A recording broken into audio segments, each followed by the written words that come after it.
Salut, c'est Red, développeur du jeu Epic Battle Run, et comme prévu, on a avancé sur l'intelligence artificielle, donc c'est le sujet de cette semaine. Générique.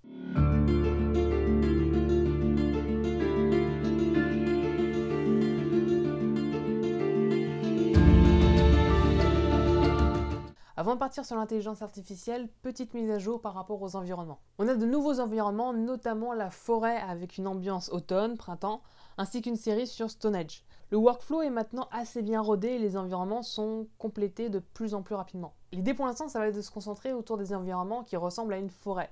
Donc là, on commence à avoir pas mal de contenu pour cette première version. Alors l'intelligence maintenant, comment ça fonctionne ? En fait, il existe différentes manières de créer son intelligence artificielle et la technique que tu vas employer va nécessairement dépendre des besoins que tu auras. Et cette semaine, je vais me concentrer sur la manière la plus simple de réaliser l'intelligence artificielle, simplement parce qu'elle est beaucoup plus accessible. Le meilleur moyen de réaliser une IA, c'est d'abord d'essayer de comprendre comment on réfléchit quand on est en train de jouer. À partir de là, on va pouvoir trouver les informations qui sont importantes pour la prise de décision et on va pouvoir trouver le cheminement logique de notre réflexion. Le premier cas le plus simple pour nous, je me déplace jusqu'à ma cible et une fois à portée, je l'attaque. Et dès ce premier cas de figure qui est très simple, on a déjà des informations qui sont importantes. Qui je dois attaquer, à quelle distance je me trouve de l'adversaire et quelle est la distance acceptable pour attaquer. Ensuite, dans ce premier cas, on a deux décisions qui sont très distinctes. On va pouvoir prendre la décision de marcher vers l'adversaire ou alors de l'attaquer. Et rien qu'avec cet exemple, on a déjà des informations suffisantes pour créer une première intelligence artificielle. Il suffit ensuite d'utiliser un outil qu'on appelle une machine à état, donc state machine en anglais.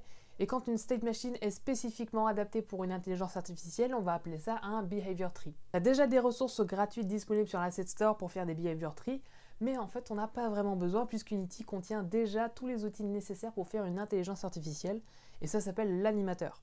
Et je vais faire une petite aparté pour t'expliquer un peu comment ça fonctionne. Alors l'animateur dans Unity, c'est l'outil qui nous permet de faire des animations complexes.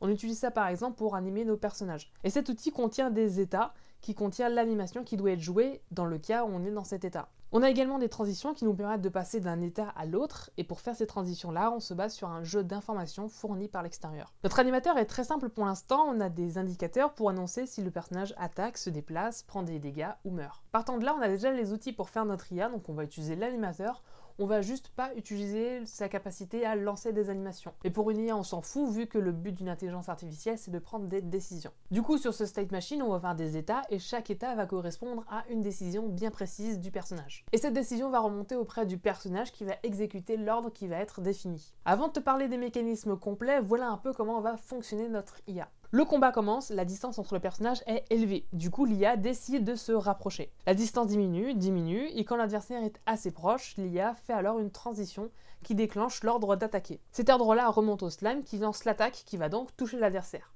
Et si l'adversaire s'éloigne, notre IA retourne le traquer jusqu'à ce qu'il soit à portée. Donc on définit nos étapes. Donc le slime traque le joueur, il attaque, et j'ai également ajouté un état qui nous sert à attendre la fin de l'attaque. Puisque pendant notre attaque, le personnage est occupé et donc l'IA n'a aucune décision à prendre. Tu peux à la limite regretter l'action que tu viens de faire, mais l'IA ne connaît pas vraiment le regret. Enfin, je crois. Il nous reste donc plus qu'à ajouter un script qui va fournir les informations nécessaires pour notre intelligence. Et il faut garder en tête qu'une machine à état n'a qu'une vision très simplifiée de ton jeu. C'est juste un paquet d'informations et un graphe qui va montrer comment va être traitée cette information. Donc le script fournit notamment à intervalles réguliers la distance qu'il y a entre la proie et le personnage. Donc la proie pour le slime, c'est le joueur. Ça, c'est la version qui est ultra simplifiée d'une IA simplement parce qu'on n'a que deux décisions. On pourrait en imaginer énormément d'autres. On pourrait imaginer par exemple que si le personnage a très peu de vie, il va prendre la décision de fuir le joueur. Ou alors si on a la possibilité de lancer une compétence spéciale et que le joueur est à portée, à ce moment-là on va préférer prendre la décision d'utiliser cette compétence. Ou alors si le joueur a mis un bouclier et qu'on a une compétence qui nous permet de défaire ce bouclier, on va peut-être mettre une priorité sur cette action. Donc il y a énormément d'actions qui est possible à faire avec une IA. Le tout, c'est simplement de rajouter de l'information, des décisions et des transitions. J'espère que cet épisode t'a plu. Alors, il est un peu plus technique que les autres, mais j'ai essayé de simplifier au maximum pour que tu puisses comprendre comment fonctionne l'intelligence artificielle. Mais vraiment, si tu as des questions, n'hésite pas. Rejoins-nous sur les réseaux sociaux, on met énormément d'images et de captures du jeu, donc si tu veux te mettre au courant par rapport à ça, c'est le meilleur moyen. Surtout que je te montre parfois des bugs associés au développement du jeu. Donc par exemple, j'ai eu des bugs par rapport à l'intelligence artificielle et c'était assez marrant. Et comme d'habitude, abonne-toi, mets un pouce, partage la vidéo. On se voit samedi, à la semaine prochaine. La bise.